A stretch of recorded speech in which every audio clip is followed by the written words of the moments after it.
স্কুলে পড়া তো অপরাধ কেউ বলে নাই। বাংলা, অঙ্ক, ইংরেজি, পদার্থ, জীববিজ্ঞান অপরাধ তো কেউ বলে নাই, পাপ তো বলে নাই কেউ, গুনাহ বলে নাই। কিন্তু মালিক ভুল্লা কেন? 2 রাকাত নামাজ সুন্দরভাবে পড়তে পারো না কেন?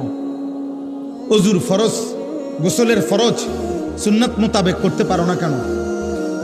আত্তাহিয়াতু, দুরূদ শরীফ, দোয়ায়ে মাসুরা, দোয়ায়ে কুনুত হুজুরদের মতো শুদ্ধ পড়তে পারবে না কেন?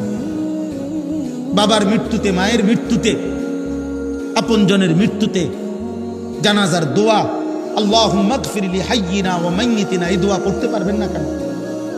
এই দোয়ার যেই ফজিলত, আল্লাহর কসম সারা পৃথিবীর 1 কোটি মৌলবী, কাবা শরীফের ইমাম, মসজিদে নববীর ইমাম, সবাই যদি দাঁড়াইয়া আলগা মুনাজাত করে, এরকম 1 কোটি হুজুরে মুনাজাত করা, তার চাইতে আমার রাসূলের জবান দিয়া মৃত ব্যক্তির জন্য যে দোয়াটা উচ্চারিত হয়েছে, এটার দাম কোটি কোটি গুণ বেশি উঠতে পারে।